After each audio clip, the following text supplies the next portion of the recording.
তো আমি আপনাদের কাছে আল্লাহর কোরআন অটুট বিধান বেমিসাল গ্রন্থ সূরা জুমার সূরা নাম্বার 39 আয়াত নাম্বার 41 তেলাওয়াত করেছি। মহান রব্বুল আলামিন বলেন, ইন্না আনজালনা আলাইকাল কিতাবা লিন-নাসি বিল হক, নিশ্চয় আমি হাবিব আমি আল্লাহ আপনার উপর কোরআন অবতীর্ণ করেছি। এটা কল্যাণ কল্পে মানুষের কল্যাণের জন্য। রোগে পড়বে কোরআনের কাছে যাবে, শোকে পড়বে কোরআনের কাছে যাবে, বিপদে পড়বে কোরআনের কাছে যাবে। কোরআন বলে, টেক রিফিউজ ইন মাই কোরআন, আমি আল্লাহর কোরআনের শরণাপন্ন হও। Any problem I will be solve, তোমাদের সব সমস্যার সমাধান আমি আল্লাহর কোরআন। জোরে বলুন সুবহানাল্লাহ। কোরআন যদি পড়া যায়, কোরআন যদি ধরা যায়, কোরআন যদি দেখা যায়, তাহলে নেকি হয়। ইফ ইউ রিড দা কোরআন, তুমি যদি কোরআন পড়ো, ইউ উইল ফাইন্ড গুডনেস, তো তোমার নেকি হবে। পড়তেও জানো না, পড়তে পারি না, টাচ দা কোরআন, কোরআনকে স্পর্শ করেন, ইউ উইল ফাইন্ড গুডনেস, তবু আপনি নেকি পাবেন। ছুতেও পারলেন না, বিভিন্ন কাজে ব্যস্ত, আল্লাহর কোরআন তাকে আছে, লুক এট দা কোরআন, কোরআনের দিকে তাকান, ইউ উইল ফাইন্ড গুডনেস, তবু আপনি নেকি পাবেন। কারণ কোরআন ইজ এ বার্নিং মিরাকল, কোরআন আল্লাহর জ্বলন্ত মাজেজা, যাকে পড়লেও নেকি, যাকে ধরলেও নেকি, যাকে দেখলেও নেকি। কারণ এই পৃথিবীতে কোরআনের চাইতে অথেন্টিক গ্রন্থ আল্লাহ আগেও পাঠাল চলো না, বর্তমানেও পাঠাইনি, ভবিষ্যতেও পাঠাবেন না। মাওলানা সাহেব উপরে আসেন। আগেও পাঠাননি, এখনো পাঠাইনি, ভবিষ্যতেও পাঠাবেন না। আসমানের নিচে জমিনের উপরে অথেন্টিক গ্রন্থ হলো আল্লাহর পবিত্র কোরআন। এর জন্য কোরআন আপনি পড়ুন, বাচ্চাদের শিক্ষা দেন। If you teach your son the knowledge of the Quran, আপনি ছেলে মেয়েকে কোরআনের শিক্ষা দেন, Quran will teach your son the knowledge of the whole all.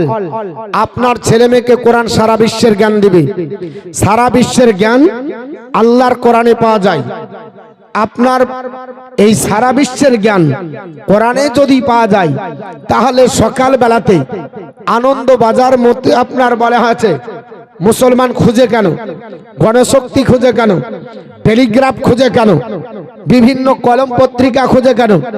সকালবেলায় কোরআন মানুষ তেলাওয়াত করে না, অথচ কোরআন এমন একটা কিতাব, আল্লাহর নবী বলেন, সকাল বেলায় যার বাড়িতে কোরআনের তেলাওয়াত হয়, সারা দিনটা তার ভালো চলে। কোরআনের তেলাওয়াত সকালে হলে সারা দিন তার ইচ্ছা আমার আল্লাহ পূরণ করে। আর আমাদের ইচ্ছা পূরণের জন্য ওখানে যাই না। এর জন্য বিশ্ববিখ্যাত ব্যক্তিত্ব যিনি ভারতবর্ষের মাটিতে বাংলা ভাষাভাষী মানুষের কাছে সর্বপ্রথমে যিনি কোরআনের বঙ্গোড়াবাদ দান করেছিলেন, হিন্দু ঘরের কীর্তি সন্তান, নাম হলো তার গিরিশচন্দ্র সেন। উনি বলতে বাধ্য হয়েছিলেন, Quran is a religious book in which Allah has given the knowledge of the whole all. Quran এমন একটা ধর্মগ্রন্থ, সারা বিশ্বের জ্ঞান আল্লাহ কোরআনেই দান করেছে। সারা বিশ্বের জ্ঞান আল্লাহর কোরআনে। আর এই কোরআন পড়বে মুসলমান। কিন্তু নবী আমার আপনার বলেন, এ আমার সাহাবারা শোনো, এটা এমন একটা গ্রন্থ, এমন একটা কিতাব, খায়রুকুম মান তাআল্লামাল কোরআন ওয়া আল্লামা, তোমাদের মধ্যে ওই ব্যক্তি শ্রেষ্ঠ, ওই ব্যক্তি উত্তম, ওই ব্যক্তি আপনার বলা আছে সবচাইতে শ্রেষ্ঠ, যে ব্যক্তি নিজে কোরআন পড়ে, অপরকে কোরআনের শিক্ষা দেয়। বর্তমান দৃষ্টিকোণে আমরা যদি আলো আমাদের দৃষ্টি নিক্ষেপ করি, আমরা দেখতে পাই সবচাইতে লাঞ্ছিত পৃথিবীর জমিনে যে ব্যক্তি আপনার, সে হলো কোরআন পড়া ব্যক্তি। আপনার যে ব্যক্তি সবচাইতে ঘৃণিত, সে হলো কোরআন পড়া ব্যক্তি। সবচাইতে অপমান যে বর্তমানে, সে হলো কোরআন কোরআন পড়া ব্যক্তি, তাহলে তো টালি করে দেখে আমাদের মিল হলো না। আল্লাহ রসুল বলছে আকাশের নিচে জমিনের উপরে শ্রেষ্ঠ তোমাদের মধ্যে ওই ব্যক্তিটা যে নিজে কোরআন পড়ে আর অপরকে শিক্ষা দেয়, সে হলো শ্রেষ্ঠ ব্যক্তি। বর্তমান বিশ্বে আপনার দেখা যায় অপমানিত ব্যক্তি, কোরআন পড়া ব্যক্তি, লাঞ্ছিত ব্যক্তি, কোরআন পড়া ব্যক্তি, অবহেলিত ব্যক্তি, কোরআন পড়া ব্যক্তি, ঘৃণিত ব্যক্তি, কোরআন পড়া ব্যক্তি। আবার আপনার বলে যারা কোরআন পড়ে এরা আতঙ্কবাদী হয়, যারা কোরআন পড়ে এরা টেররিস্ট হয়, যারা কোরআন পড়ে এরা সন্ত্রাসী হয়। আর নবী বলছে যারা কোরআন পড়ে এরা আদর্শবান হয়, যারা কোরআন পড়ে এরা উত্তম হয়, যারা কোরআন পড়ে তারা শ্রেষ্ঠ হয়। আর বর্তমানে নেতা বলছে কোরআন যদি পড়ে আতঙ্কবাদী হয়। এখন নেতার কথা ধরবো না নবীর কথা ধরবো? জোরে বলুন কোনটা ধরবো? আমরা নিশ্চয় নেতার কথা মানবো না, কারণ নেতা তোমার জ্ঞান, আপনার সীমিত জ্ঞান, তোমার আপনার বুদ্ধি সীমিত বুদ্ধি, তোমার নলেজ সীমিত নলেজ, আর আপনার নবীর জ্ঞান তোমার মতো জ্ঞান না। নবী ওই ব্যক্তি যে জ্ঞানের সঙ্গে তুলনা পৃথিবীতে কাউকে করা যায় না। সে নবী আমার বলে যে নবী বলছেন তোমাদের মধ্যে ওই ব্যক্তি উত্তম ব্যক্তি যে কোরআন পড়লো এবং অপরকে শিক্ষা দিল। আর আজকে বর্তমানে দেখা যায় মুসলমানের ঘরে কোরআন, আর এই মুসলমানকে আতঙ্কবাদী বলা হয়, টেররিস্ট বলা হয়, সন্ত্রাসী বলা হয়। এদেরকে আপনার বলা হচ্ছে মাদ্রাসাতে যারা পড়ে এদেরকে জিহাদি বলা হচ্ছে। হচ্ছে না? টু দি পয়েন্টের উপরে আমি কথা বলবো, একটু আপনারা মনোযোগ দিয়ে শুনবেন। এরা বলছে আমরা ভারতবর্ষের মাটিতে মাদ্রাসা তৈরি করেছি, এটা নাকি জিহাদি কারখানা। শুনে রেখে দেন, মাদ্রাসায় জিহাদি তো আপনার পড়ানো হয় না, মাদ্রাসাতে জিহাদি তৈরি হয় না, মাদ্রাসাতে পড়া হয় আরবি কোরআন হাদিস। মাদ্রাসায় পড়ে মানুষ কি করে মানুষ হবে এই শিক্ষা মাদ্রাসায় দেওয়া হয়। আর কিছু গাঁজাখোর, কিছু আপনার মদখোর, কিছু আপনার বলে হচ্ছে লুচ্চা, কিছু আপনার বলে হচ্ছে চাকরি চোর, কিছু কালভেট চোর, কিছু রাস্তার পাথর চোর, তারা বলছে মাদ্রাসায় যারা পড়ে এরা আতঙ্কবাদী হয়। আমরা বুঝিয়ে দিতে চাই, শোনেন, আমরা ভারতবর্ষের মাটিতে আমরা আতঙ্কবাদী নাই, তবে আমরা যেটা বলি এটা অরিজিনাল হক কথা বলি। এর জন্য আমাদেরকে এরা আপনার আক্রমণ করে। কেন বলে আক্রমণ করে? কারণ আমরা জানি ভারতবর্ষের ইতিহাসে স্বনাম ধন্য ব্যক্তিত্ব ক্ষুদিরাম বোস, নাম শুনেছেন তো? তিনার জন্য একটা গান গাওয়া হয় যে তিনি হাসি হাসি বলে আপনার মা দাও গো আমাকে বিদায়, আমি ভারতবাসীর জন্য ফাঁসিতে ঝুলবো, এরকম একটা গান আছে না নাই? আমি পুরো গানটা বলছি না তো, আপনার তিনার ইচ্ছা, তিনার মাকে বলল মা আমাকে বিদায় দাও, মা আমি চলে যাব ভারতবর্ষের জন্য আমার জীবন দিব। এর জন্য পৃথিবীতে তিনার ওপরে একটা গান রচনা করা হলো, আপনার গানের আপনার লাইন রচনা করা হলো। কেন? তিনি ভারতবর্ষের মাটিতে একজন বীর, একজন ভারতবাসী, যিনি নিজের প্রাণ আপনার দিলেন। কেন? বড়লাটকে মারবো বলেছিল, কিংসফোর্ডকে মারার লক্ষ্য স্থানে আপনার যাবার চেষ্টা করেছিল কিন্তু মারতে পারেনি। কেউ যদি ইতিহাসবিদ থাকেন আমাকে বলবেন যে কিংসফোর্ডকে মারতে পেরেছিলেন? বলে না, মারতে পেরেছিলেন না, তিনি চেষ্টা করেছিলেন। এর জন্য কিংসফোর্ডকে মারতে না পারার কারণে আফসোস করেছিলেন। পরবর্তীতে তাকে ফাঁসিতে ঝোলানো হলো, হাসি মুখে ফাঁসি দিলেন। আমি ক্ষুদিরাম বসুকে স্যালুট জানাই, আমি ধন্যবাদ জানাই যে ক্ষুদিরাম বসু ভারতবর্ষের ইতিহাসে স্বাধীনতা সংগ্রামী নেতাদের মধ্যে যারা জীবন দিল, ফাঁসির মঞ্চে ঝুললো, তাদের মধ্যে অন্যতম। তোমাকে আপনার বলা হয়েছে স্যালুট জানাই।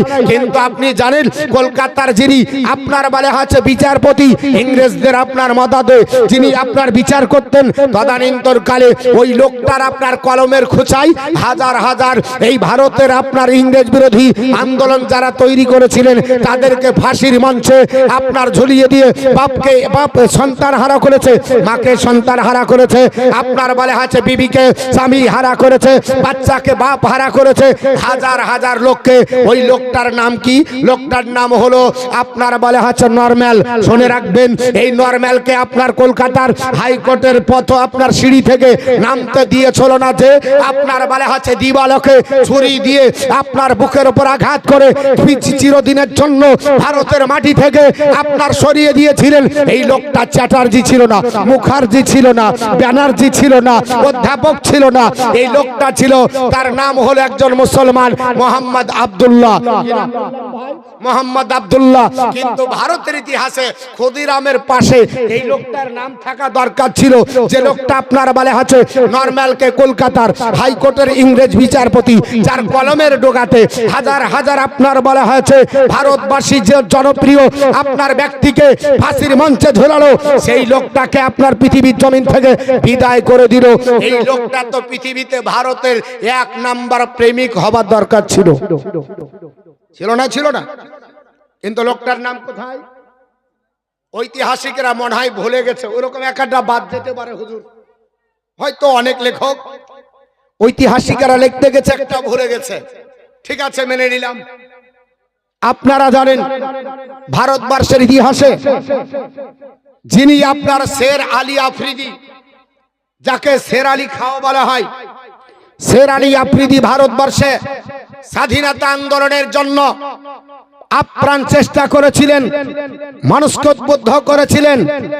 তাকে আহমেদাবাদের জেলখানায় বন্দী করা হলো 14 বছরের জন্য। কত বছরের? 14 বছরের জন্য। রাখছেন কেউ নাকি?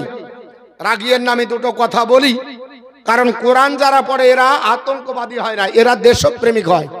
আমরা ভারতকে ভালোবাসি।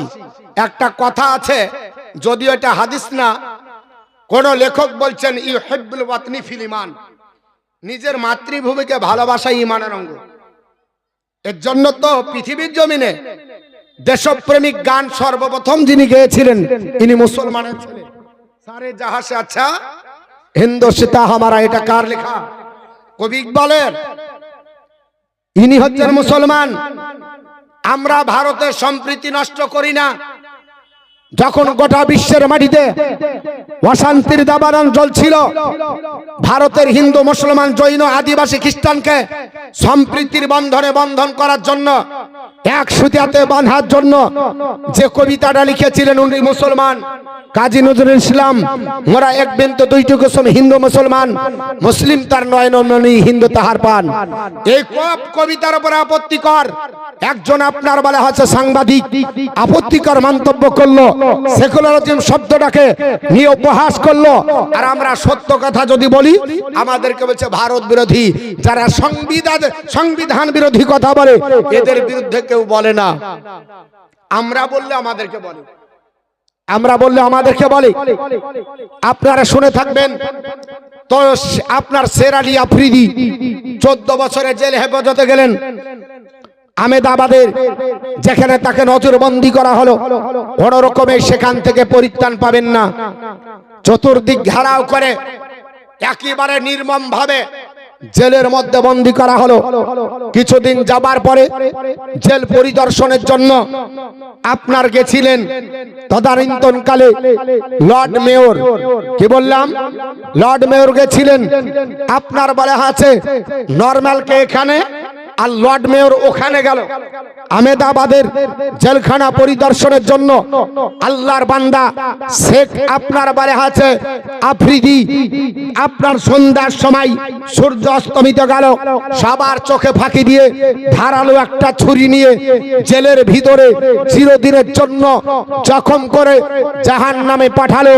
ভারতের আপনার চরম সূত্র আপনার বলা আছে এই আপনার বলা আছে লর্ড মেয়রকে, সেই লোকটার নাম আপনার বলা আছে শের আফ্রিদি। পৃথিবীর জমিনে তার আপনার শের আলী আফ্রিদি, তার নামটা ভারতের ইতিহাস থেকে মুছে গেল। লেখক মনে হয় এটাও ভুলে গেছে। আপনার ভারতের ইতিহাসে তার জায়গা পেল না। মাওলানা আবুল কাসেম ভারতবর্ষের ইতিহাসে সংবিধানের আপনার বলা আছে পক্ষপাতিত্ব হয়ে ভারতের জন্য আপনার বলা আছে জীবন দিলেন, তার নামটা ভারতের ইতিহাসে জায়গা পেল না। আপনারা জেনে থাকবেন ভারতবর্ষের ইতিহাসে আপনার মানুষদেরকে উদ্বুদ্ধ করার জন্য সংবাদ মাধ্যমের আপনার বলে আছে প্রেক্ষাপটে দুটো পত্রিকা ছড়ানো হতো। একটা পত্রিকার নাম আপনার বলে আছে কমরেড, একটা পত্রিকার নাম হামদাদ।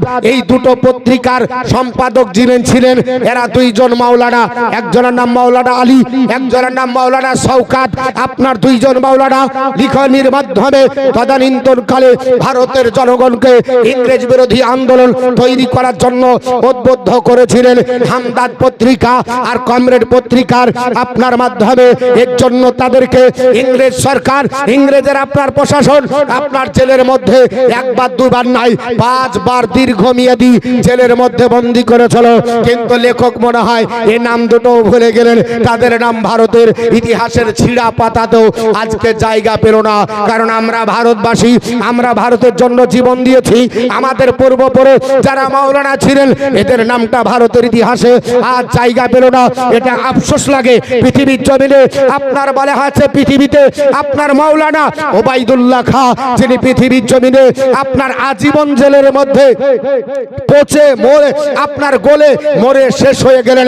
জেল আপনার আজীবন থাকলে কোনোদিন তাকে জেল থেকে আপনার বের করানো হলো না। অথচ মাওলানা ওবাইদুল্লাহ খাঁর নামটা ভারতের ইতিহাসের পাতা থেকে কোথায় উঠে গেল? মনে হয় সেখানে মিস্টেক হয়ে গেছে। এটা কেন হবে? ভারতবর্ষের ইতিহাসে আপনার বলে আছে যার বক্তৃতা আগুন ঝরা ছিল, যার বক্তব্যতে ভারতবর্ষের জনগণ আপনার নবপ্রাণ ফিরে পেতেন, নাম হলো হাকিম আজমল খাঁ। যার বক্তব্য শুনে হিন্দু, মুসলমান, জৈন, খ্রিস্টান আপনার নবজীবন ফিরে পেতেন। তার বক্তৃতায় শুনে ইংরেজের আপনার 190 বছরের আপনার বলা হয়েছে শিকড়কে বা 300 বছর বা 250 বছরের শিকড়কে তুলতে আপনার উদ্বুদ্ধ হয়েছিলেন সেই হাকিম আজমল খাঁর নাম আজ ভারতের ইতিহাস থেকে উঠে গেল। আপনার পৃথিবীর জমিনে আপনারা গান্ধীজিকে চিনেন, নেতাজিকে চিনেন, ভারতবর্ষে মতিলালকে চিনেন, জওহরলালকে চিনেন, পৃথিবীর জমিনে অনেক ব্যক্তিকে চিনেন। কিন্তু গান্ধীজিকে সবচাইতে সাহায্য করে গান্ধী উপাধি যার হাত ধরে পেয়েছিলেন ওই লোকটার নাম মাওলানা আবুল কালাম আজাদ। ভারতবর্ষের ইতিহাসে যিনি প্রথম আপনার শিক্ষামন্ত্রী হিসাবে বিবেচিত হয়েছিলেন, এই লোকটার নাম আজকে বিলুপ্ত হতে চলেছে। আপনারা জানেন না NCERT এই বলে একটা বই রচনা করা হয়েছে, যে বইয়ের পাতা থেকে আপনার বিজেপি সরকার বর্তমানে আবুল কালাম আজাদের চ্যাপ্টারটা তুলে দিয়েছে। এটা মুসলমান খবর রাখে না। NCERT এই বইয়ের আপনার বলে হয়েছে চ্যাপ্টার থেকে বিজেপি সরকার নামটা তুলে দিল। এখানে আমাদের আপত্তি যে ভারতবর্ষের মাটিতে গান্ধীজি গান্ধী উপাধি পেলেন যার হাত ধরে, সেই লোকটার নামটা কি করে আপনার ভারতবর্ষের ইতিহাস থেকে চ্যাপ্টারটা বাদ দেওয়া হলো? আপনারা বলবেন ভারতবর্ষের মাটিতে আমরা জীবন দিইনি, আমরা জীবন দিইনি। কে বলল জীবন দিইনি? যারা ইংরেজের বুলেটের গুলিতে নিজের সিনাটাকে চালুনের মতো ঝাঁঝরা করেছিলেন এদের নাম ইউসুফ খান, ভারতের ইতিহাসের নাই। এদের নাম মজনু খান, ভারতের ইতিহাসে জায়গা নাই। এদের নাম আপনার শের আলী খাঁ, এদের ভারতের ইতিহাসে নাই। এদের নাম আবুল কাসেম, ভারতের ইতিহাসে নাই। এদের নাম আপনার হাজি আপনার বলে হাজ ওবাইদুল্লাহ, এদের নাম ভারতের ইতিহাসে পাতায় খুঁজে পাওয়া যায় না। মুসলমান পৃথিবীর জমিনে আপনি অবাক হবেন, পৃথিবীর জমিনে যারা আপনার বলে আছে নিজেকে শুধু আপনার দেশপ্রেমিক বলে, আমাদেরকে দেশদ্রোহী বলে। আপনারা জানেন না 1944 সালে যখন আপনার নেতাজি আপনার ভারতকে আপনার বলে হচ্ছে সচেতন করার জন্য ভারতবাসীকে বলেছিল চলো আমরা আপনার ভারতকে দখল করে ইংরেজকে তাড়বো, সেই সময়তে আপনার ওয়ারেন্ট হয়েছিল নেতাজি সুভাষচন্দ্র বোস। নেতাজিকে লক্ষ্য করে একটা বুলেট ছাড়া হয়েছিল। বুলেটের আপনার বলে হচ্ছে গুলি ছাড়লো, যে ছাড়েছিল তারা ইংরেজ কর্তৃপক্ষ, ইংরেজের সেনানায়ক। আর গুলিটা লাগতো তো নেতাজির বুকে লাগতো। সেই সময়তে চ্যাটার্জি ব্যানার্জি মুখার্জি দেখতে পেয়েছিল না, দেখতে পেয়েছিল যিনি, তার নাম হলো একজন মুসলমান, নামটা হলো নিজামুদ্দিন। আপনার চড়িয়ে গিয়ে আপনার নেতাজিকে চাপড়ে ধরে ডাক দিয়ে বলেছিল নেতাজি আজকে আপনার প্রাণ চলে যাবে, আমরা নেতা হারা হব। সঙ্গে সঙ্গে নেতাজিকে চাপড়ে ধরেছিল আর নিজের আপনার পিঠে গুলি লাগিয়ে পৃথিবীর জমিন থেকে ভারতবর্ষের মাটি থেকে তিনি আপনার প্রাণ নাশ করে প্রাণ আপনার বলে হাতে দিয়ে চলে গেলেন, নেতাজিকে বাঁচিয়ে দিলেন। অথচ নেতাজির নামটা ইতিহাসে জায়গা পেল, আর নেতাজিকে বাঁচাতে গিয়ে গুলি খেলো নিজামুদ্দিন, ওর নামটা ভারতের ইতিহাস থেকে কি করে কাঁচি দিয়ে কেটে বাদ দিয়ে দেওয়া হলো। উঠে গেল ইতিহাস। ভারতবর্ষের ইতিহাসে আমরা ওরা বদানি রাখিনি, মনে হচ্ছে আমাদের প্রজন্ম তো বলবে তোমরা কি করেছো, খেয়েছ আর ঘুরেছো, বলবে না? বলবে না? কিছু আপনার নেতা টাইপের আপনার বলে আচ্ছা আমাদের মধ্যে কিছু আছে, এরা বলছে আমরা কি রাজনীতি করতে এসেছি। না, রাজনীতি না, আমি সত্য কথাটা বলছি দুটো, তারপরে তো বলবো। ভারতবর্ষের ইতিহাসে আমরা আপনার অনেক অবদান রেখেছি, একটা একটা করে বললে বুঝতে পারবেন। আপনারা জানেন বাসের কেল্লা তৈরি করেছিলেন যিনি, একজন হাফেজে কোরআন, হাফেজ নিসার আলী তিতুমির বলে ডাকা হয়। এই লোকটা আপনার বাসের কেল্লা করে যিনি ইংরেজের বিরুদ্ধে আন্দোলন করেছিলেন, তার প্রধান সেনাপতির নাম গোলাম মাসুম। গোলাম মাসুমকে বাসের কেল্লা থেকে নামিয়ে বাসের কেল্লা সহ ধ্বংস করে তার বাসের কেল্লার সামনে তাকে ফাঁসি দিল। তার নামটা ইতিহাসের পাতায় জায়গা নেই। ইংরেজেরা ফাঁসি দিল, অথচ তার নামটা ইতিহাসে জায়গা পেল না। আপনারা জানেন যখন নেতাজিকে নজরবন্দি করা হলো, নেতাজি জার্মানে চলে গেছিলেন, পালিয়ে গেছিলেন জার্মানে। জার্মানের প্রেসিডেন্ট ছিলেন কে? হিটলার। জার্মান থেকে তিনি একটা সাবমেরিন নিলেন। সাবমেরিন কেন নিলেন? আমি জাপানে চলে যাব। জার্মান থেকে জাপানে 90 দিনের যাত্রা, পানি তলে তলে গেছিলেন। সঙ্গে কে ছিল? নেতাজির সঙ্গে যিনি ছিলেন একজন মুসলমান, নামটা হচ্ছে আবিদ হোসেন। ভুল হলে আমাকে বলবেন, আমি সংশোধন করে নেব।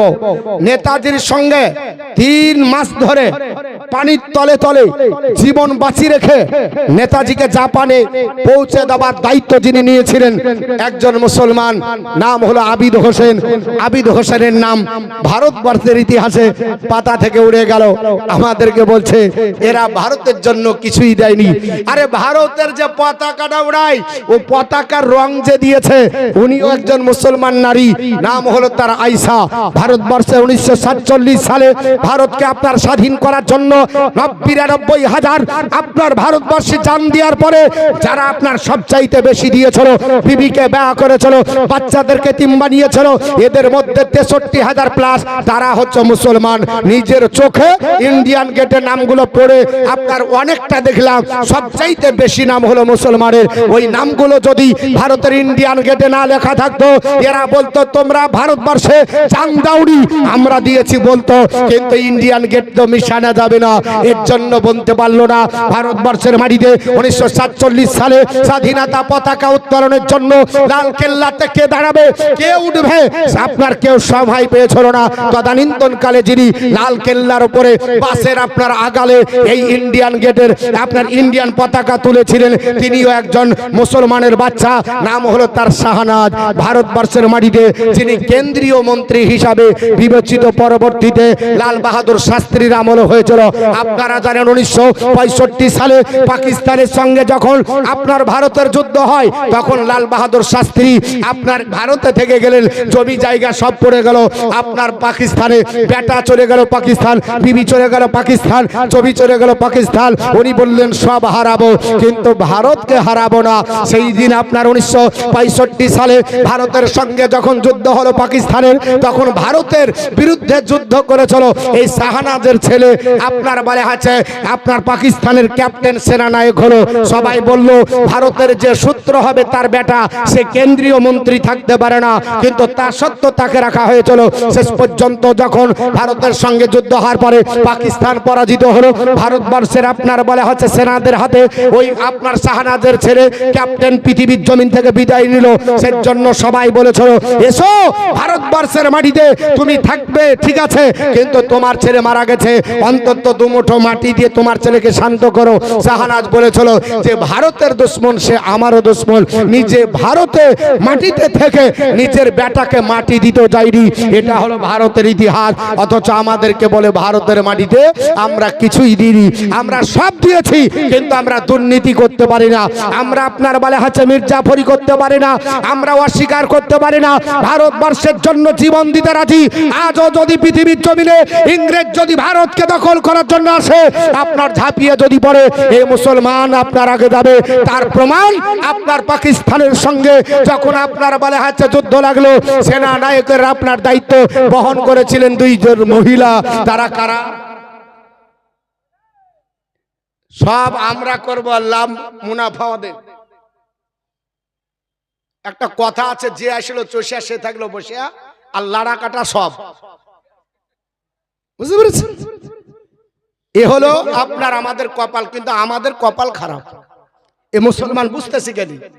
না হলে বাবরি মসজিদ হচ্ছে, আর এক হিন্দিয়া বক্তা নাম হলো মুমতাজুল, ই বলছে ওটা করে কি হবে।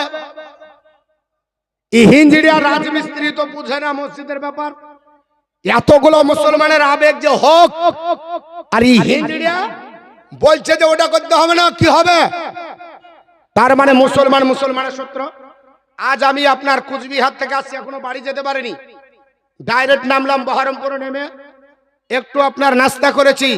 তো ওখানকার এক মুসলমান বলছে যে এই যে ইট পাটকেল নিয়ে যে বাবরি মসজিদে দিচ্ছে, হুমায়ুন যে করছেন, বাপের বেটা তো বলছে যে ওখানে বাবরি মসজিদে ইট বালি ঢালা আর শিবের মাথায় পানি ঢালা দুটাই সমান। তার মানে বুঝা গেল ই হচ্ছে ওই হিজড়ার দলে। না হলে তো এটা বলতো না। পৃথিবীতে মুসলমান কপাল পোড়া হবেন না, একমাত্র মুসলমান ডিপেন্ড করবেন আল্লাহর উপরে। আমাইয়াত্তাকাল্লাহু ফাহুয়া হাসবুহু, যে ব্যক্তি আল্লাহর উপর ডিপেন্ড করে, আমার আল্লাহ তার জন্য যথেষ্ট। জোরে বল সুবহানাল্লাহ।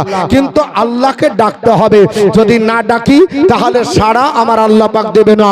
আল্লাহ শিখিয়ে দিয়েছে, দেখো আমার নবীর জীবনী, আমি আপনার নবী আমাকে ডেকেছিল 313 জন আমি সেনা দিয়ে গোটা মক্কার কাফেরদেরকে হলকম্প লাগিয়ে আমি 5000 আমার তৈরি নূরের ফারিস্তা সৈন্য বাহিনী পাঠিয়ে গোটা কাফেরকে আমি আল্লাহ শাহিস্তা করেছি। কিন্তু ডাকার মতো ডাকতে হবে। ওরে মেহের ভাইয়া অবুঝ হয়ে থাকবে কত দিন। আজ ভেঙেছে বাবরি মসজিদ, কাল ভাঙিবে তাজমহল। আজ ভেঙেছে বাবরি মসজিদ, কাল ভাঙিবে তাজমহল। এমনি করে ধ্বংস হবে দেশের মুসলমান রে মুমিন ভাইয়া। অবুঝ হয়ে চলবে কত দিন। আমিন ভাইয়া, অবুঝ হয়ে থাকবে কত দিন। ভয়ে ভয়ে মারামারি কেন করো বদল বাড়ি। ভাই ভাই কারা করে মারামারি? অন্য দেখেছেন? যত জেল খাটা পার্টি সব আব্দুর রহমান, আব্দুল সত্তার, আব্দুল জব্বার যদি একটা চা দেয় তো সকালকার কথা বকালে ভুলে যায়। এক কাপ চায়ে পরিবর্তন হয়ে যায় এই জাতি। যদি এক কাপ চায়ে পরিবর্তন হন তাহলে ইমান লুট করতে ক মিনিট লাগবে? ইমান লুট করতে ক মিনিট লাগবে? রাগ করছেন আপনারা?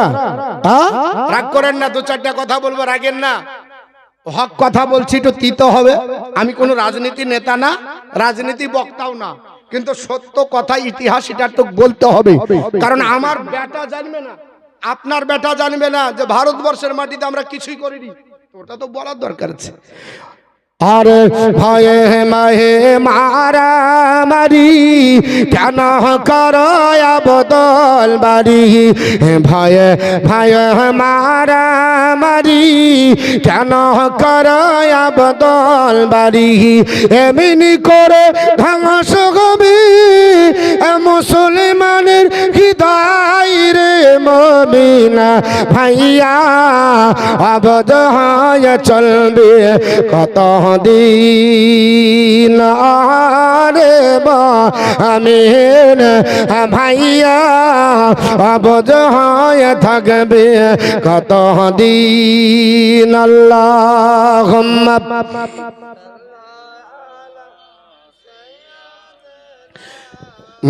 মাওলানা মুহাম্মদ ওয়া আলা আলি সাইয়্যিদিনা মাওলানা মুহাম্মদ সাল্লাল্লাহু আলাইহি সাল্লাম।